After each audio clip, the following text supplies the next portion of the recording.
Hallo zusammen, ich bin Adel der Reisende und ich bin zurzeit mit meinem Camper auf Kreta mit meinen zwei Superdogs, der andere ist da hinten. Und hier werde ich auch eine Weile leben. Da ist der zweite. Na, guck mal hier. Ja, meine zwei Besten. Und heute möchte ich euch etwas über Drogen erzählen. Meine Erfahrung mit Drogen und meine Meinung, meine persönliche Meinung und meine persönliche Erfahrung natürlich. Meine eigene Wahrheit. Was für mich stimmt, muss nicht für andere stimmen. Und das ist auch keine Werbung oder Verherrlichung von Drogen, sondern ich möchte einfach meinen Weg erzählen, wie ich in Drogen reingekommen bin, aber auch wieder raus. Und wie ich zwischen Drogen auch unterscheide. Man kann es nicht alles unter einen Kamm scheren. Ne? Jede Droge hat ihre eigene Wirkung. Und ja, manches würde ich noch nicht mal Droge bezeichnen. Das erzähle ich gleich. Also es gibt da verschiedene Substanzen, sage ich mal. Wir wachsen ja schon auf mit Zigaretten und Alkohol. Das scheint ja auch sehr ziemlich normal zu sein. In der Welt ist das ja normal.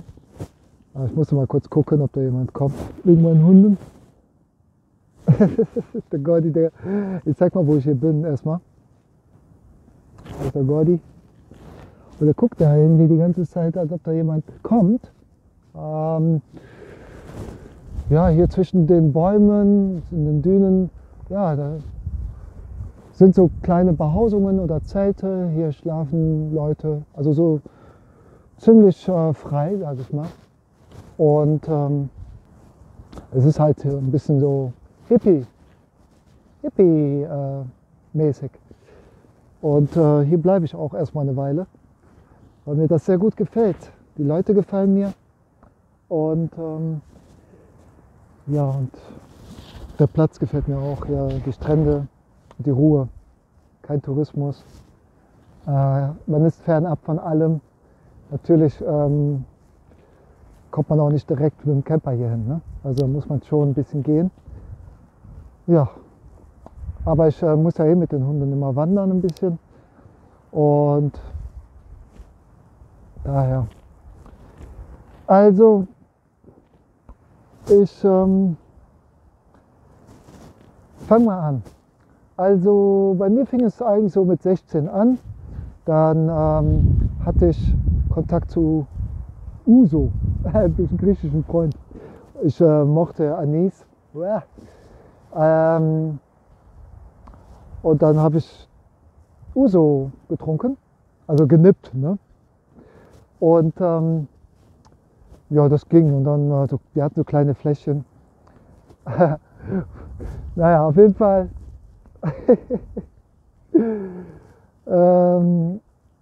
Ich mochte kein Bier. Es war ekelhaft. Ich konnte mit Bier gar nichts anfangen. Aber Uso mochte ich vom Geschmack. Und deshalb fing ich mit Spirituosen direkt an, mit 16 quasi. Aber nicht in großen Mengen. Ne? Es war einfach so, spaßeshalber. Ach, ich bin irgendwo reingetreten. Ja. Dann Silvester war auch eine krasse Erfahrung. Auch so mit 16, 17 oder so. Wahrscheinlich früher, glaube ich, 15. Ich weiß es gar nicht mehr genau. Auf jeden Fall in der Pubertät, sage ich mal, in der Jugendzeit, Jugend kann man sagen. Da ist ja normal, Silvester stößt man mit Sekt an, mit den Eltern oder so. Und da habe ich bei einem Freund dann verbracht und da gab es dann, also ich wollte gar keinen Sekt. Das roch so ekelhaft. Ja, dann hat man mir das noch schön geredet. Ja, hier Rosé, das ist ganz leicht, das schmeckt auch total. Ja, okay, komm, zum Anstoßen. Hab nur einen Nippen davon getrunken und ich war ja direkt danach ging es mir schlecht und ich habe gekotzt. Ja, das zeigt mir, dass Alkohol ja nicht gut für uns ist. Ne? Aber wir gewöhnen uns dann nach und nach dran. Dann ging das halt so weit, dass ich mich dann wirklich auch dran gewöhnt habe, dann auch Bier getrunken habe, immer mehr. Wenn man auf Partys geht als Jugendlicher, dann trinkst du Bier, ne? Das ist normal. Ein Mann trinkt Bier und ja, ist halt cool. Ne? Und man raucht, ist auch cool. Ich habe auch mal probiert, habe auch mal eine Zigarette komplett auch mal geraucht zu meinem 18. Geburtstag. Aber nur, ja, weil ich überredet wurde. Es war sehr ekelhaft. Mir ging es danach auch nicht so besonders gut. Und ja, dann habe ich mir gedacht, warum soll ich jetzt anfangen zu rauchen? Man macht sich dann noch abhängig und bezahlt dafür, gar nicht so günstig. Und man macht nichts Gutes für seine Gesundheit, also man wird eher krank. Ne? Und deshalb habe ich auch nie dann mehr geraucht. Dann war ich bei der Bundeswehr. Da zum Abschluss, also so am Ende, kam ich auch in Kontakt mit Gras. Haben welche Gras geraucht. Und dann habe ich das auch gezogen, so schön, ne, auf Lunge. Ja, es war schon ein entspanntes Gefühl, aber mir war auch sehr schnell schlecht. Man kann sich daran gewöhnen, also beim ersten Mal wird meistens einem schlecht. Vor allem, wenn man kein Raucher ist. Ja,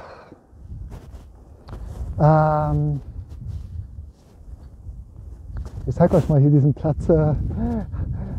Also das ist, kann jeder sich hier hinsetzen. Ne? Also das ist jetzt, gehört hier keinem.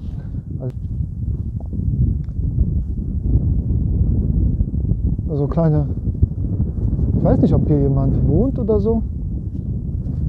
Da ist,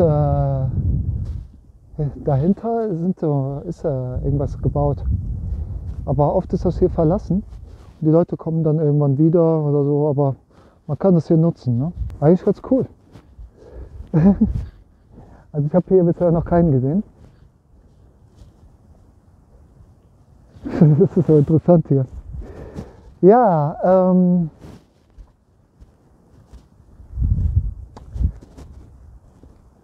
wo war ich stehen geblieben? Also kiffen kann man sagen, Joints rauchen, das wird dann rumgereicht und ja, war ein entspanntes Gefühl, aber mehr auch nicht. Dann habe ich dann ab und zu mal mitgeraucht und dann ging es weiter, sage ich mal, im Studentenwohnheim. Da war das ja auch gang und gäbe unter den Studenten. Immer mal ging der Joint rum und dann habe ich auch mal mitgezogen. Aber ich habe auch Alkohol getrunken und in Kombination ist das nicht so doll, muss ich sagen. Mir war danach immer schlecht und ich fühlte mich am nächsten Tag immer komisch. Also besser ohne Joint Alkohol trinken oder am besten gar keinen Alkohol auch. Ja, ich blieb dann aber beim Alkohol. Also Joint rauchen war für mich nichts, weil ich auch kein Raucher war. Dann lange Zeit dann hatte ich gar nichts an Drogen genommen, außer jetzt Alkohol ist ja auch eine Droge. Ne? Ich habe sehr viel getrunken als junger Mensch, in der Studentenzeit immer Party gemacht, regelmäßig und eigentlich täglich, außer am Wochenende. Genau umgekehrt als bei der arbeitenden Gesellschaft. Die Studentenpartys waren immer Werktag und am Wochenende war dann Pause. War auf jeden Fall auch eine schöne Zeit. Also hatte wirklich Spaß auch und ich war auf jeden Fall ein Partytyp. Und ich war aber ein schüchterner junger Mann. Ich habe mich nie getraut, so Frauen anzusprechen, wusste nicht, was ich sagen sollte. Und dann habe ich mir das so, den Mut ein bisschen angetrunken, um ein bisschen cooler zu sein. Also cooler, weiß ich nicht, ob man da cooler ist, aber ein bisschen lockerer. Cool war ich, glaube ich, auch so. Aber ja, locker. So ein bisschen heiter, entspannter. Und das hat mir dann schon gefallen. Ne? Ja. Wir gehen mal hier runter.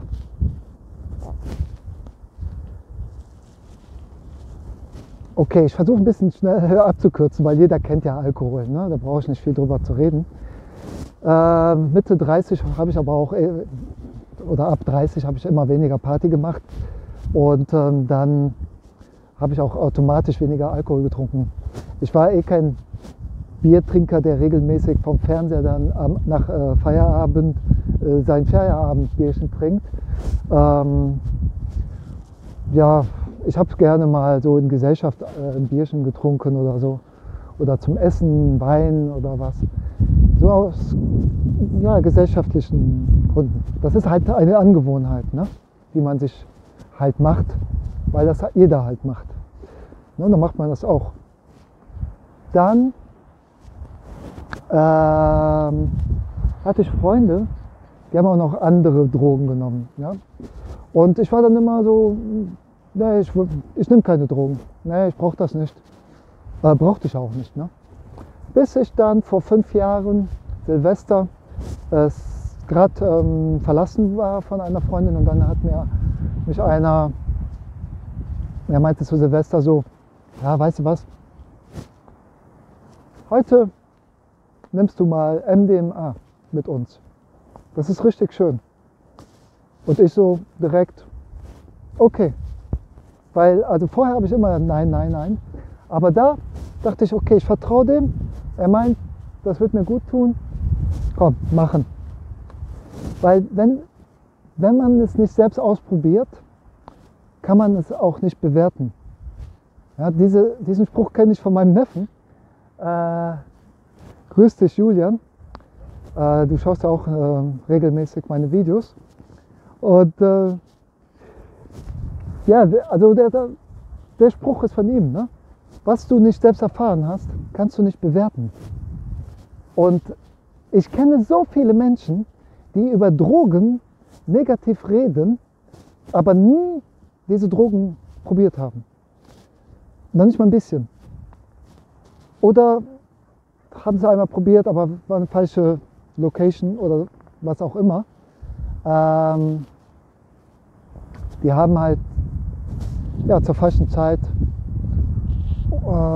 diese Drogen genommen. Keine Ahnung. Also ich erkläre das mal. Jetzt bei MDMA, das ist auch chemisch. Ne? Also chemische Sachen sind jetzt nicht so gesund, sollte man nicht zu oft nehmen. Man kann es aber auch nicht so oft nehmen, weil man kann es halt nicht, wenn die Wirkung nachlässt, danach direkt wieder nehmen oder am nächsten Tag. Man muss auf jeden Fall ein paar Tage warten mindestens, bis die Energie wieder da ist, dass das wirkt.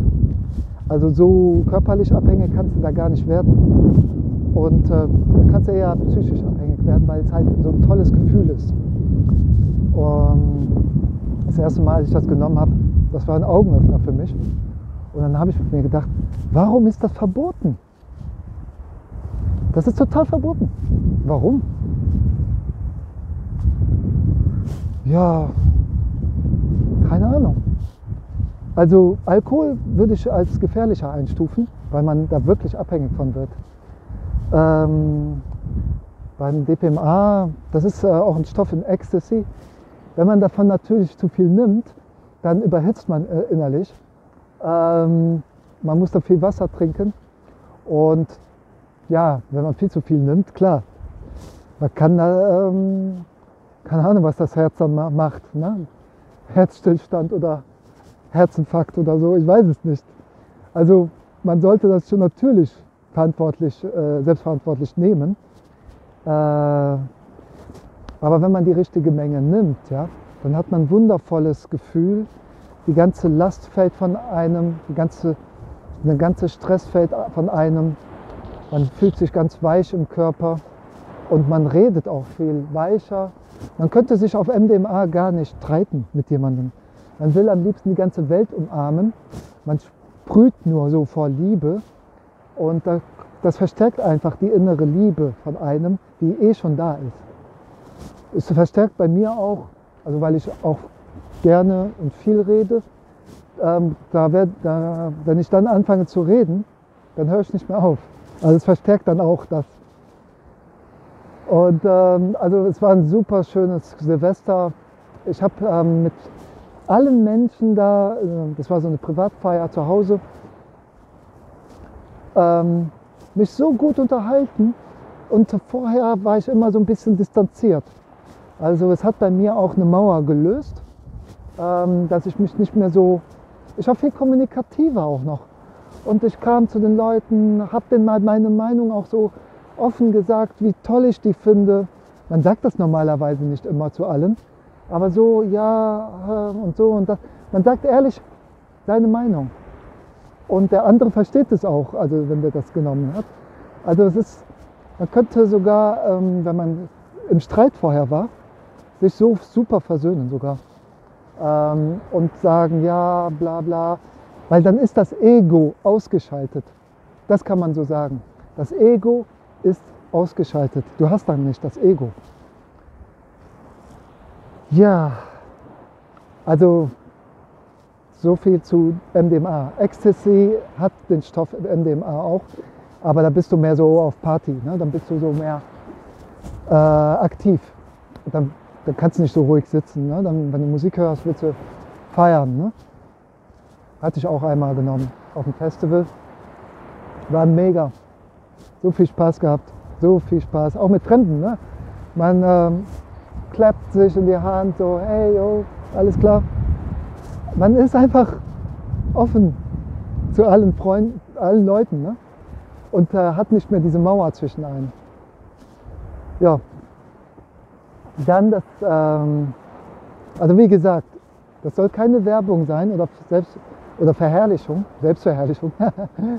Also es ist halt meine eigene Erfahrung. Und da fing eigentlich meine spirituelle Entwicklung an. Vor 5 Jahren, genau. Das war einmal, weil ich habe mich vegan ernährt, so vor 6, 7 Jahren. Damit fing eigentlich alles an. Und dann kam eins am anderen. Und ich sag zu diesen Substanzen,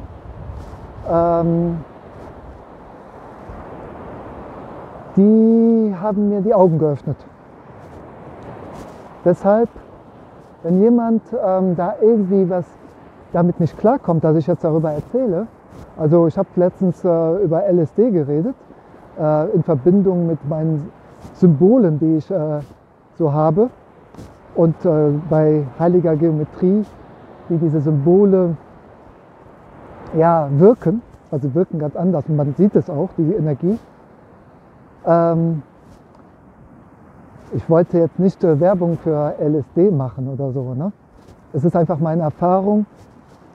Das LSD hat meine Sinne so geöffnet, dass ich wahrnehmen konnte, was für eine Wirkung die Symbole haben, und zwar direkt. Ja, um da hinzukommen, da hilft auch keine Meditation oder so. Ich denke, dass wir irgendwann dahin kommen, in 5D, oder ja, dass wir, oder vielleicht schon vorher, dass wir diesen Stoff gar nicht brauchen. Ne? Aber da musst du schon viel an dir gearbeitet haben. Also an sich kommst du dann so gar nicht hin. Für mich war das einfach, ja, mit LSD, das kam kurz danach, ein halbes Jahr später, dachte ich, ja okay, jetzt probiere ich LSD. Ne, hatte ich die Möglichkeit, zur rechten Zeit kommt das in dein Leben, und dann habe ich das mal probiert. Und dann haben wir es in der Natur genommen, natürlich irgendwo, wo wir ganz für uns waren. Man sollte einen geschützten Raum haben auf jeden Fall. Also nicht direkt auf einer Party oder so. Für mich ist das keine direkte Partysubstanz. Es ist eigentlich Heilung. Also ich nehme das eigentlich für meine Heilung. Ich muss mal meine Hunde rufen. Gotti, Buddy! Ah, da kommen sie. Okay. Bei mir bleiben. Ich bleibe jetzt hier an diesem Strand, weil die Sonne ist schon sehr flach. Und da ist Schatten. Wir gehen einfach mal zurück so langsam. Vielleicht hier. Ja. Und dann war das der komplette Augenöffner für mich. Als das anfing zu wirken, siehst du die Natur mit ganz anderen Augen. Du siehst, mein Arm fällt gleich ab. Du siehst quasi die Natur, ja, wie sie lebt. Du hast eine ganz andere Wahrnehmung von der Natur. Es sieht einfach anders aus, also es ist paradiesischer. Du denkst, du bist im Paradies, also wirklich, also wir sind ja im Paradies. Na, hier geht es auch nicht weiter, dann müssen wir doch zurück. Je nach Wahrnehmung, also je nach Bewusstseinsstand, auch ohne Drogen, nimmt jeder die Natur anders wahr. Ne? Also wenn ich jetzt zum Beispiel hier so rumlaufe, ich finde es mega. Früher, als ich noch nicht so weit war vom Bewusstsein, bin ich so durchgelaufen und ja, fand zwar schön die Natur, aber ich habe die nicht so, wie sagt man,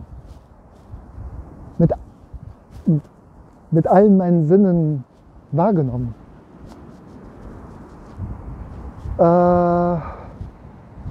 Ich kann hier nochmal zeigen, wie Leute hier haben. Ja, hier so ein paar Steine aufgebaut, da hinten Zelt, ja, noch ein Zelt. Aber ich glaube, hier ist keiner. Also im Moment ist es hier ziemlich leer. Hier wird es so mehr im Juli, August wird hier High Life sein. Ja. Also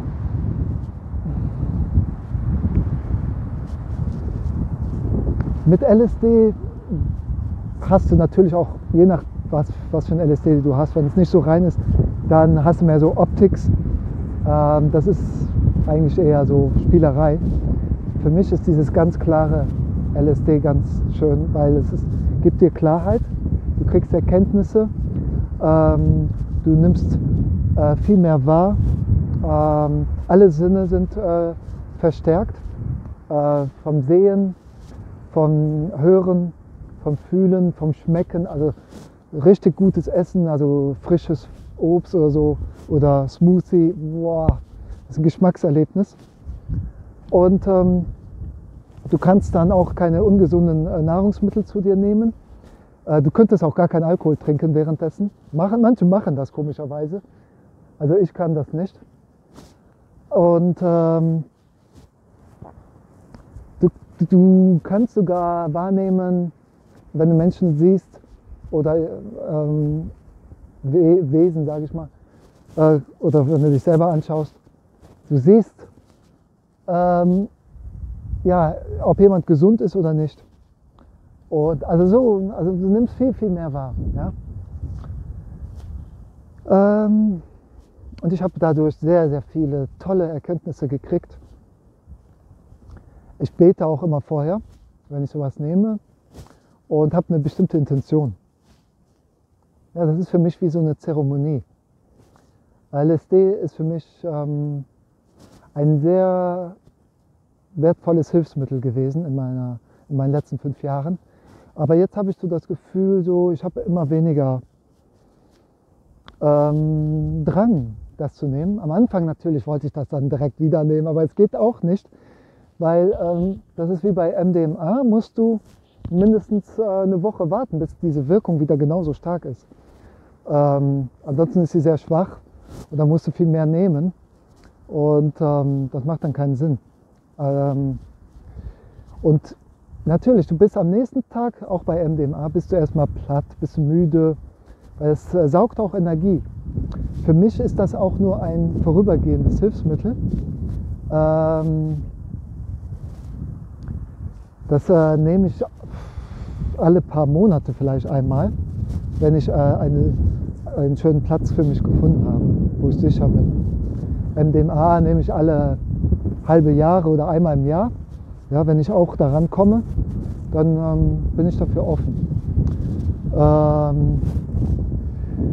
Ja,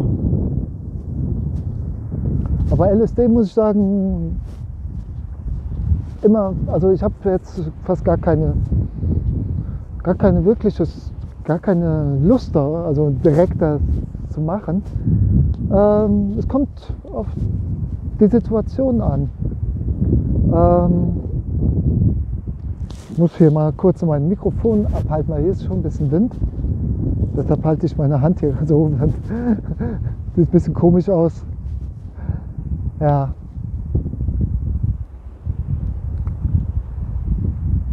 Also es war für mich auch ein mega Augenöffner. Ich kann dann keine Pflanze was zu Leide tun.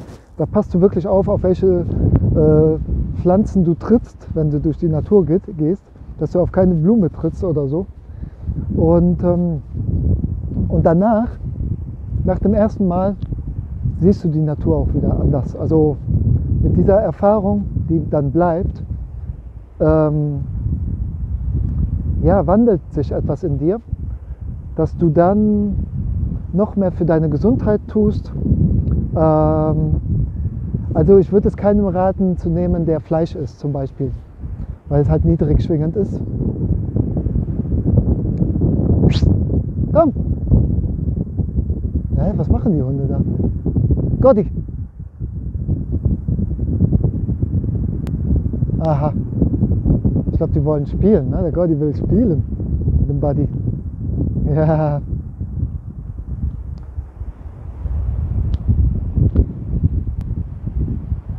Ja. Gut, also so viel zu meiner LSD-Erfahrung. Also da frage ich mich, warum das so illegal ist. Also das ist ja wie verglichen mit Totschlag, glaube ich, wenn man das besitzt. In Deutschland zumindest. Warum? Warum ist das so? Natürlich kann man da auch zu viel nehmen und habe ich nie gemacht. Ne? Ich habe mal ein bisschen, ja, man muss aufpassen, wenn man schon eine starke Dosis nimmt, dass man da nicht in die Stadt geht oder so. Und ich war mal ein bisschen zu nah an der Stadt in München und habe das zu einer blöden Situation genommen. Da war ich quasi mit Gordi unterwegs, aber der war erst 2 Monate bei mir.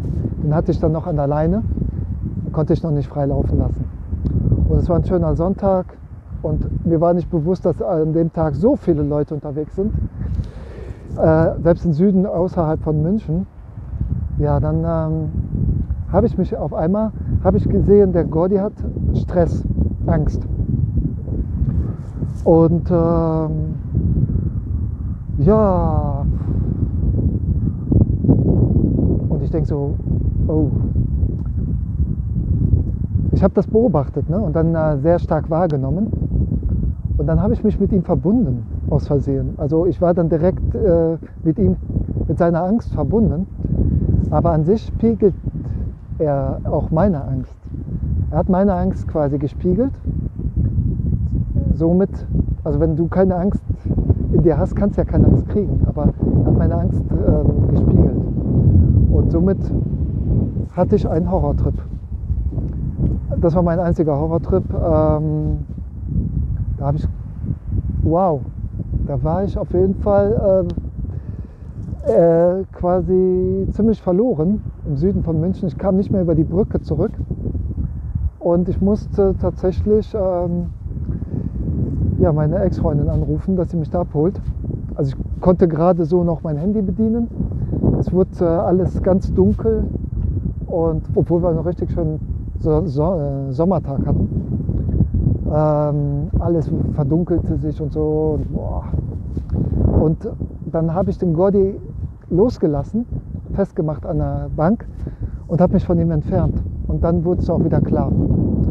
Aber als ich dann wieder zurückkam, brauchte ich ihn nur kurz anschauen und dann war ich direkt wieder in der Angst. Also es hat direkt getrippt, sagt man. Und ja, ich konnte nicht mehr. Also ich war auch, ich dachte, ich sterbe. Ne? Also es ist, das ist schon, deshalb sage ich, es muss auf jeden Fall in einem sicheren Rahmen genommen werden, wenn man das nimmt. Also ich verschönere hier nichts. Ne? Also es gibt Gefahren, die sind klar. Und, aber im Nachhinein will ich diese Erfahrung nicht missen. Ich habe meine Rückenschmerzen richtig stark wahrgenommen. Ganz stark. Ich war total verdreht, ne, von Wirbelsäule, weil es an den Lendenwirbeln sehr, sehr geschmerzt hat. Und ich konnte nur verkrampft gehen. Ne? Das hat meine Rückenschmerzen noch mehr gezeigt. Und dann habe ich mir überlegt, warum habe ich das? Und dann habe ich die Erkenntnis erhalten, woher ich diese Rückenschmerzen bekommen habe in meinem Leben. Das war wegen Angst. Und da dachte ich, ach, ich habe doch gar keine Angst. Zu der Zeit dachte ich schon, ich habe doch gar keine Ängste. Ich hatte mich mit der Angst von Gordi verbunden. Und zwar, sag mal beim Hund, wenn er Angst hat, der Hund hat Stress. Aber für uns, wenn wir sagen, ich habe Stress, das sagt man ja so, ne? Also fragt man so, ja, und wie geht's dir so? Oh ja, ich habe ein bisschen Stress, oh, aber sonst geht's. Stress ist Angst. Angst zu versagen, Leistungsdruck. Und das ist mir dann da klar geworden. Und diesen Leistungsdruck hatte ich ja von Kindheit über Schule, Gymnasium, Studium und dann geht es weiter als Ingenieur. Ja, war schon immer Leistungsdruck. Das ganze Leben eigentlich, ne, seit Kindheit. Und natürlich, also das ist ja auch eines der Gesellschaftskrankheiten, die es so gibt. Und das kommt hauptsächlich durch Stress. Dann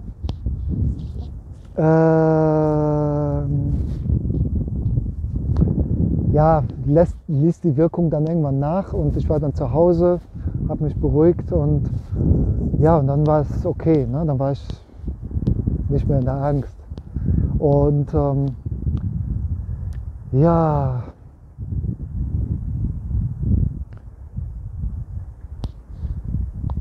dann habe ich später, vor kurzem,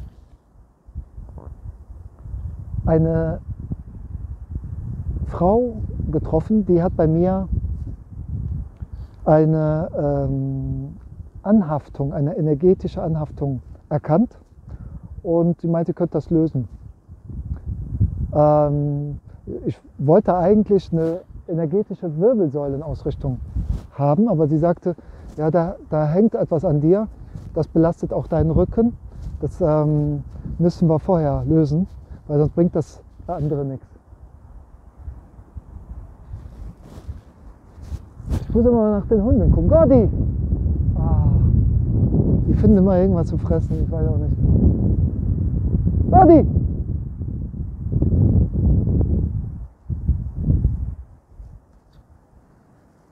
Ah, normal bleibt der immer bei mir. Außer er hat was zu fressen gefunden. Ich stopp mal eben ab. Okay, er ist wieder da. So, ich komme langsam zum Abschluss, weil so viele Drogen habe ich jetzt nicht genommen. Also es waren ausgewählte Dinge. Jedenfalls mit dem, die hat dann bei mir was abgelöst. Da kann ich mal auch ein Video extra zu drehen, weil ich hatte mehrere Entitäten bei mir schon mal gelöst. Und das war die letzte. Und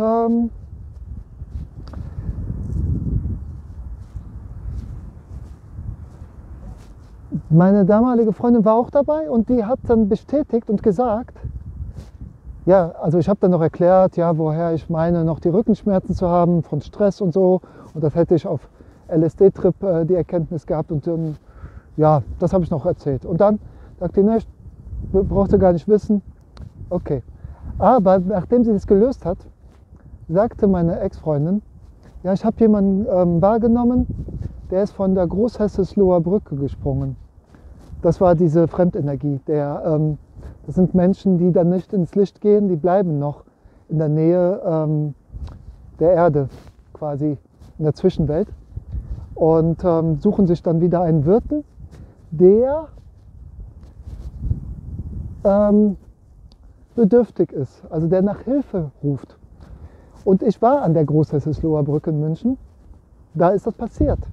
Der ist von der Brücke damals irgendwann gesprungen und war immer in der Umgebung. Und dann war ich so im Mangel, dass ich nach Hilfe gefragt habe. Und da habe ich ihn eingeladen. Ja, und dann ist er in meinen Körper, also hat mein Körper als Wirten genutzt. Und solche Fremdenergien, oder Behaftungen, die belasten sehr stark. Die gehen auch auf den Rücken, auf die Schulter, egal, auf alles, auf deine Gesundheit. Die meinen das gar nicht böse, ne? Die wollen dir da helfen. Ja, fast jeder Mensch hat mehrere Entitäten, eigentlich jeder. Ich hatte 3 gelöst. Erzähle ich mal ein andermal wahrscheinlich. Ja. Ist auch ein sehr interessantes Thema. Jedenfalls wurden mir die Augen dann geöffnet. Ah, super. Ja, super. Durch diesen Horrortrip habe ich mir noch eine Entität reingeholt. Deshalb würde ich sowas niemals mehr in der Öffentlichkeit nehmen oder auf Partys. Ja, da muss man wirklich aufpassen und sich schützen. Also das ist schon nicht ohne. Aber im Nachhinein ist mir dann bewusst geworden, wenn ich darüber gesprochen habe und habe das jemandem erzählt, direkt unmittelbar danach war die Energie noch sehr nah bei mir. Derjenige war sehr dankbar dafür und der ist immer noch bei mir. Also es ist halt ein Begleiter für mich. Ich spüre ihn jetzt nicht, aber ich hatte noch vor kurzem, immer wenn ich darüber erzählt habe, spürte ich diese Gänsehaut und diese Dankbarkeit, dass ich diese Seele verholfen habe, ins Licht zu kommen. Durch mich ist er ins Licht gekommen. Und da sehe ich dann einen sehr positiven Sinn drin, in diesem Horrortrip. Ja, daher, ich habe ja schon öfters gesagt, es gibt nichts Gutes, nichts Böses. Für mich ist immer alles gut im Nachhinein. Am Ende ist es immer gut. Selbst so ein Horrortrip war jetzt gut. Ich habe einer Seele verholfen, aufzusteigen ins Licht. Und ich spüre diese Dankbarkeit. Ja. Und er wird mir auch helfen, wenn ich Hilfe brauche, ohne jetzt zu mir zu kommen als Entität. Er ist ja schon aufgestiegen. Also man hat ja mehrere Begleiter. Ne? Darüber kann ich auch mal ein Video machen. So, und zuletzt Magic Mushrooms. Pilze oder Trüffel, gibt es verschiedenes, ne? Getrocknet oder frisch. Ich hatte dann mal mit Trüffel begonnen. Da war ich zu gierig, habe dann das wieder ausgekotzt und hat nicht funktioniert. Beim zweiten Mal habe ich, wie war das? Ja, jetzt hier auf dieser Reise, erst vor kurzem, den Kontakt dazu gehabt. Und zwar kannte ich jemanden, also habe ich jemanden getroffen, der einen Pilz hatte, der nennt sich Golden Teacher. Dann hat er mir was davon abgegeben. Kurz davor habe ich jemanden getroffen, auch an dem gleichen Platz, der auch von Golden Teacher gesprochen hat. Also in meinem ganzen Leben hat nie einer davon gesprochen. Ja? Also Golden Teacher kannte ich gar nicht. Also einen Tag vorher treffe ich jemanden, der redet davon. Danach kommt einer, der hat die, ja, per Zufall hat er noch ein bisschen übrig, hat er mir was gegeben. Und nachdem ich das genommen habe, habe ich selber Pilze gefunden. Also er hatte mir gesagt, man findet die, die wachsen normalerweise hier nicht, aber auf Pferdescheiße oder Kuhscheiße auch, aber eher auf Pferdescheiße. Und da, wo ich war, zufällig natürlich, das einzige Mal in meinem Leben sehe ich diese Pilze, die sahen genau so aus, auf Kuhscheiße. Und das war die einzige Kuhscheiße, die da war im Schatten, so dass die Pilze da wachsen konnten. Das war wie ein Calling, nennt man das, ein Ruf. Ich sollte diese Erfahrung mit den Pilzen machen. Das ist ein natürliches Mittel, also was die Natur uns schenkt. Natürlich sollte man da auch in Maßen diese nehmen. Also ich hatte nur eine kleine Menge und das war ein Gefühl wie ein Mix von MDMA und LSD für mich. Also ich hatte die Natur anders wahrgenommen, noch schöner, und ich hatte ein richtig schönes, wohles Gefühl in meiner Herzgegend, voller Liebe. Ja, soweit zu meinen Drogenerfahrungen. Also ich nenne das gar nicht Drogen, weil es ist keine Berauschungsmittel oder so. Also man wird auch nicht davon abhängig. Also man kann das gar nicht immer wiederholen. Es geht gar nicht so regelmäßig. Und man macht es aus Heilungszwecken und Erkenntnissen. Und um sich auch spirituell weiterzuentwickeln. Also ich würde sagen, das war für mich ein Katapult. Ich habe mich in den letzten 5 Jahren extrem gewandelt. Und das habe ich, denke ich, auch unter anderem, ich habe noch andere Sachen genommen und ausprobiert, ja, zu verdanken. Es gibt dann noch Ayahuasca, habe ich schon öfters erwähnt, und Iboga, aber das sind absolut keine Drogen. Die nimmt man nicht aus Spaß, weil da geht es dir meistens eher schlecht, hast du eher einen Horrortrip, aber du löst damit Sachen und du kommst in die Heilung. Also das nimmt man nur wirklich, um wirklich Heilung zu erfahren und nicht für Spaß, weil man hat da keinen Spaß. Man kotzt und lässt alles los, was nicht zu einem gehört. Dazu mache ich auch mal gesondert jeweils ein Video. Weil das ist zu viel jetzt für heute. Ja, ich hoffe, euch hat das Video gefallen. Lasst mir gerne ein Like da oder einen Kommentar oder beides. Oder ja, wie gesagt, das ist keine Verherrlichung von diesen Substanzen. Das ist meine persönliche Meinung, meine Erfahrung. Und nur weil ich es erfahren habe, habe ich diese Meinung. Und Menschen, die jetzt da keine Erfahrung mit hatten, die können sich da auch keine Meinung bilden. Und da sehe ich sehr viele, die halt auch indoktriniert sind vom System, weil das System möchte nicht, dass wir solche Augenöffner benutzen, weil dann wird jeder so aussteigen wie ich. Also ich kann mich jetzt schon fast als Aussteiger hier bezeichnen, weil ich habe keine Lust mehr, Dinge zu machen, die gegen mein Herz gehen. Und ich habe vieles erkannt, also die Augen wurden geöffnet. Ja, ich bin aufgewacht dadurch, oder ein anderes Wort, zu Bewusstsein gekommen. Also mittlerweile trinke ich keinen Tropfen Alkohol und rauche nicht. Das sind halt diese Drogen, die uns abhängig machen und die unser Bewusstsein betäuben, sage ich mal, oder berauschen, ja, niedrig halten. Und wie gesagt, LSD, Mushrooms, MDMA würde ich schon sagen, das erweitert schon unser Bewusstsein. MDMA ist, weiß ich jetzt nicht genau, ob man das so sagen kann. Allerdings LSD und Mushrooms sind sehr, sehr wirksame, heilende, also können heilend sein, erkenntnisreiche Lehrmeister, sage ich mal. Es kommt immer auf die Intention an und wie weit du schon bist. Also ich würde es nicht jedem empfehlen, vor allem nicht Menschen, die noch nichts mit Bewusstsein zu tun haben. Vor allem auch nicht sich ordentlich ernähren, sich nicht ordentlich um ihren Körper kümmern.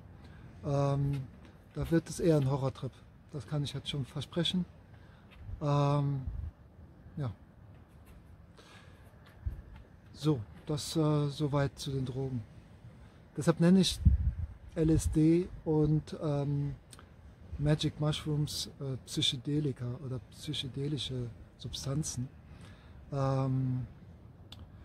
Und meiner Meinung nach sind die auch nichts für eine Party. Also es gibt auch Psychedelic Partys oder Festivals, wo ich auch schon war.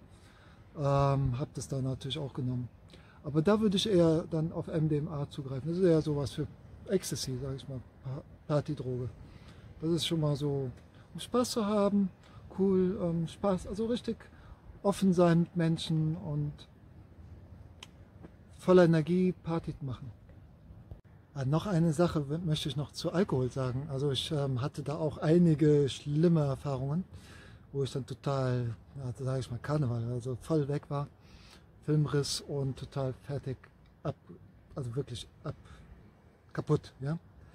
Und ich schätze, dass ich da auch Entitäten angezogen habe, mitten in der Stadt in Köln, dass ich da so hilfebedürftig war, dass ich Entitäten auch angezogen habe. Ja, also das ist natürlich genauso gefährlich. Also in der Hinsicht. LSD würde ich sogar sagen, ist auch, ja, je nachdem, nicht jeder Mensch kann es nehmen. Also habe ich ja vorhin gesagt, also je nach Bewusstseinsstand und Gesundheit. Und ja, wenn es in dein Leben kommt, dann musst du selber da abwägen, ja? Ob du dafür bereit bist, und dann, man kann auch drin hängen bleiben. Ne? Also es gibt, also ich kann mir schon vorstellen, warum es auch verboten ist, natürlich. Weil wenn es jeder nehmen würde, also die meisten würden da wahrscheinlich ein Problem mit haben. Deshalb kann ich nur von mir reden. Also für mich passt es. Und mittlerweile auch schon weniger, weil ich mit meinem Bewusstsein noch weiter jetzt schon bin, dass ich merke, ich brauche das Hilfsmittel ja gar nicht. Ich bin zwar nicht vom Bewusstsein so weit, wie als wenn ich LSD nehme, aber irgendwie, ja, ist dieses Level durch. Also es ist das Spiel des Lebens. Das war ein Level in meinem Leben. Und jetzt geht es ins nächste Level. Ne? Natürlich, wenn ich die Möglichkeit habe und es passt von der Situation, würde ich das nochmal nehmen, natürlich. Warum nicht? Also für mich passt. Gut. Also ich wünsche euch noch einen schönen Tag oder Abend und ich freue mich über eure Kommentare, Likes. Könnt auch gerne Kritik dalassen, aber bitte nicht kritisieren, wenn ihr selber keine Erfahrung in der Hinsicht habt von dieser Droge oder von dieser Substanz oder von diesen Substanzen. Und wenn ihr auch noch Alkohol trinkt, dann braucht ihr besser nicht mit mir diskutieren, weil das bringt dann nichts. Und ja, und die restlichen Drogen, also da gibt es ganz harte Drogen wie Heroin und so weiter. Also das sollte eigentlich jedem klar sein, dass das wirklich schlimme Drogen sind. Okay, also